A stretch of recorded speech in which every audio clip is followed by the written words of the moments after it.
কত সুন্দর কালারটা এসেছে দেখুন। আজকে মৃদুলা সংসারে বানাবো সর্ষে পাবদা। এই সর্ষে পাবদাটা কিভাবে বানাই আপনারা দেখতে থাকুন।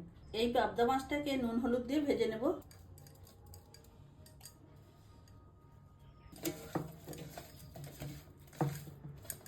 পাবদা মাছের পেটে দেখছেন কত করে ডিম।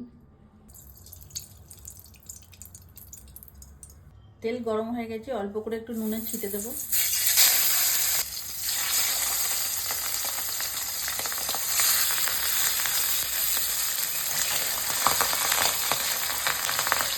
এই পাবদা মাছগুলো ভাজা হয়ে গেলে তুলে নেব।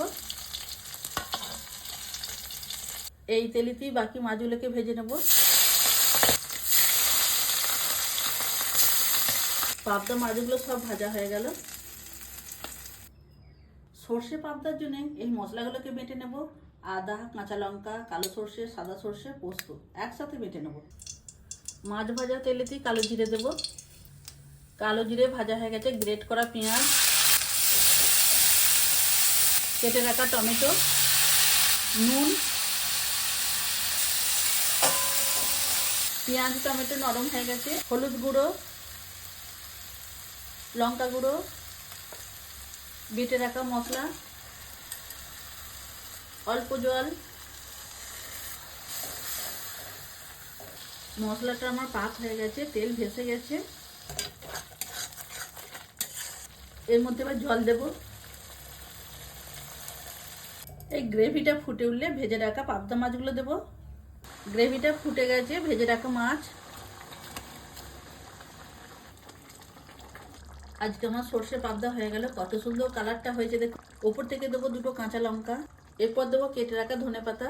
এর মধ্যে আমি আর খুন্তি দেবো না, এই সাঁড়াশি ধরে একটু নড়িয়ে দেবো। আজকে আমার সর্ষে পাবদা হয়ে গেল, এরপর নামিয়ে নেব। কত সুন্দর কালারটা এসেছে দেখুন।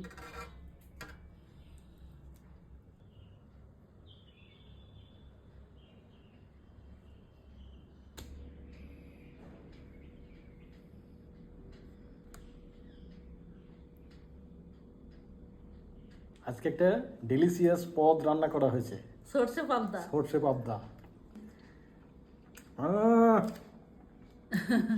অপূর্ব। রেসিপিটা তো দেখেছেন, একবার ফলো করবেন। বর্ষাকালে এই পাবদা দারুণ খেতে। আমার ভিডিও আজকে এই পর্যন্তই। আপনারা সবাই ভালো থাকুন, সুস্থ থাকুন, আর এইভাবে পদটা একবার বানাবেন।